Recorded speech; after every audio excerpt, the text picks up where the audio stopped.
नमस्कार बच्चों, आज के इस वीडियो में हम two reaction concept of salient pole synchronous machine को यूज करके फेजर डायग्राम हम ड्रॉ करेंगे। नॉर्मली ये फेजर डायग्राम हम lagging power factor as well as मैं मेंशन कर सकता हूँ जनरेटर को ध्यान में रख के हमने ड्रॉ किया है। तो आइए हम सबसे पहले स्टेप बाय स्टेप कैसे ड्रॉ करते हैं समझते हैं।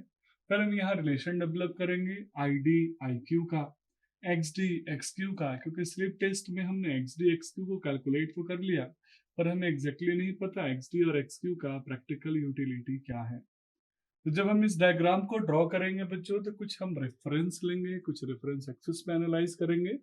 हमें एक्स डी और एक्स क्यू की जो वैल्यू चाहिए बच्चों उसके लिए ऑलरेडी हमने स्लिप टेस्ट परफॉर्म कर लिया है और स्लिप टेस्ट परफॉर्म करने के बाद हमने एक्स डी और एक्स क्यू की वैल्यू को मैथमेटिकली एनालाइज कर लिया है। अब उसके एनालिसिस के बाद बच्चों हम यहाँ आसानी से अपने फेजर डायग्राम को कंप्लीट कर सकते हैं, फेजर डायग्राम को ड्रॉ कर सकते हैं। तो सबसे पहले हम ई नॉट की वैल्यू ले या वी को रेफरेंस ले या फिर किस क्वांटिटी को रेफरेंस ले, ये एक इम्पोर्टेंट फैक्टर है। तो आइए मैं स्टार्ट करता हूँ। मैंने ओ को एज अ ओरिजिन माना है और यही ओरिजिन से मैं स्टार्ट कर रहा हूँ। मैं यहाँ इस डायग्राम को किसी भी रेफरेंस एक्सिस के रिस्पेक्ट में ड्रॉ कर सकता हूँ। इवन आप भी इस वीडियो को देखने के बाद इतना एक्सपर्ट हो जाएंगे कि आप जब चाहें तो वी को बना के ड्रॉ कर सकते हैं रेफरेंस, जब चाहें आप आई को बना कर रेफरेंस ड्रॉ कर सकते हैं। सिमिलरली एज पर नीड हम आई डी और आई क्यू को भी रेफरेंस बना के इस डायग्राम को ड्रॉ कर सकते हैं। बच्चों यहाँ हम वोल्टेज फेजर को रेफरेंस में मान के चल रहे हैं और उसमें हमने करंट को लैग कराया और लैगिंग जो करंट है हमें जो भी पता है हम सिंबॉलिकली उसको फाई से रिप्रेजेंट कर रहे हैं। तो फाई एंगल से मेरा करंट लैग कर रहा है। अब जो आर्मेचर करंट है, आइए इस आर्मेचर करंट के दो कंपोनेंट होंगे बच्चों। कौन कौन से दो कंपोनेंट, वो ध्यान से देखें। सबसे पहला कंपोनेंट जिसको हम बोलते हैं डी एक्सिस और दूसरा जिसको हम बोलते हैं क्यू एक्सिस।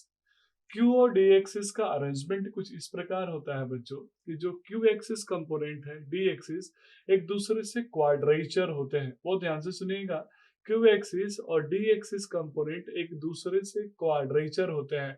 तो मैं ऐसा बोल सकता हूँ कि जो आई और आई क्यू के बीच का रिलेशन है वो एक पर्टिकुलर एंगल पे है, दैट इज कॉल्ड थीटा। ध्यान दीजिएगा बच्चों, थीटा।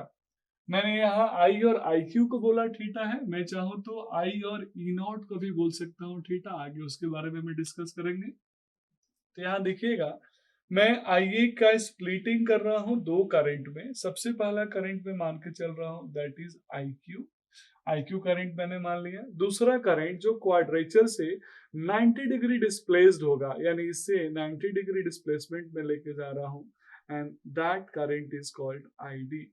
तो मीन्स आई डी और आई क्यू का रिजल्टेंट क्या होगा, आई ए होगा। मीन्स मैं आई डी इसको लिखूं या फिर ये भी लिखूं, दोनों एक ही, क्योंकि दोनों लाइन एक दूसरे के क्या है, पैरेलल है। यहाँ ध्यान दीजिएगा, आईडी से 90 डिग्री क्वाड्रेचर पे कौन रहता है, आई क्यू। ये सबसे इंपॉर्टेंट है समझना।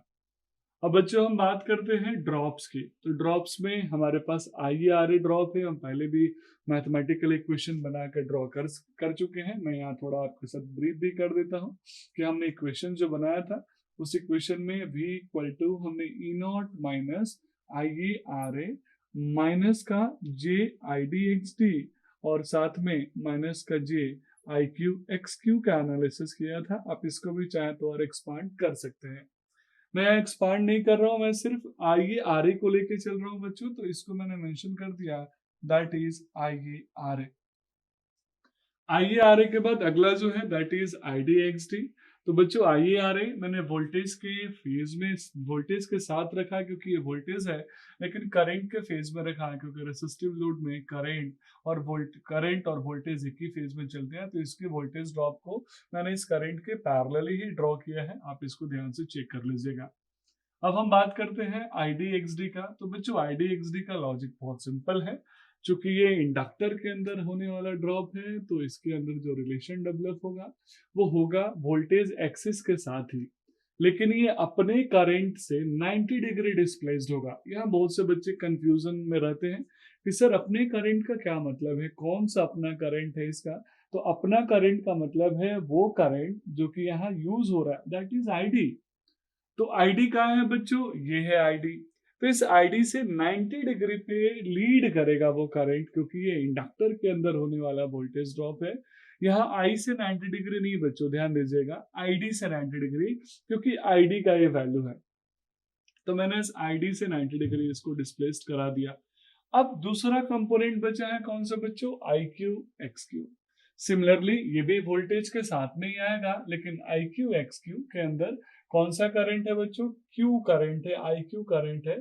तो आई क्यू जो करंट होगा, जो आई क्यू एक्स क्यू जो वोल्टेज ड्रॉप होगा, वो अपने आई क्यू से 90 डिग्री फिर से लीड करेगा बच्चों। तो ये रहा आई क्यू का करंट, मीन्स ये करंट आई क्यू है, वोल्टेज को 90 डिग्री लीड कर रहा है तो ऊपर जाएगा। तो यहाँ से मेरा आई क्यू एक्स क्यू चला गया, और इस तरीके से जो रिजल्टेंट वोल्टेज इन सबका मिला, that is called E not. मैंने इसको ई नॉट मेंशन कर दिया है। ध्यान दीजिएगा बच्चों, V और ई नॉट के बीच में जो एंगुलर डिस्प्लेसमेंट होता है उसको हम डेल, यानी मोटर के केस में उसको टॉर्क एंगल बोलते हैं, लोड एंगल बोलते हैं, और जनरेटर के केस में इसको पावर एंगल हम बोलते हैं।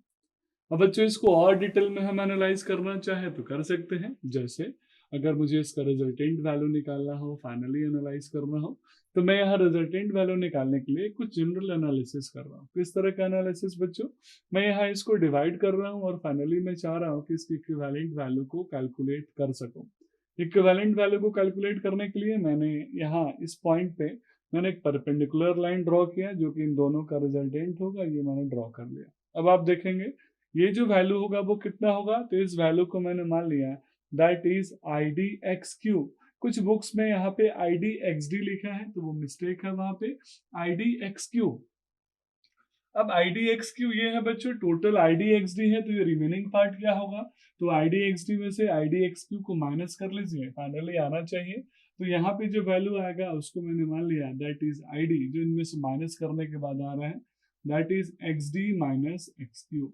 अब आप इन दोनों को सम कीजिए, आई डी एक्स क्यू, आई डी एक्स डी, आई डी एक्स क्यू, ये प्लस है, ये माइनस है, आई डी एक्स क्यू से आई डी एक्स क्यू कैंसिल हो जाएगा, तो फाइनल जो दोनों का सम बचेगा वो क्या बचेगा, आई डी एक्स डी। सिमिलरली बच्चों ये आई क्यू एक्स क्यू है, तो ये पैरेलल लाइन ड्रॉ किया तो ये भी आई क्यू एक्स क्यू ही होगा। अब यहाँ सवाल है कि ये जो रिजल्टेंट आएगा वो क्या आएगा बच्चों, तो रिजल्टेंट देखिए, ये रिजल्टेंट वेक्टर मैं यहाँ निकालने जा रहा हूँ।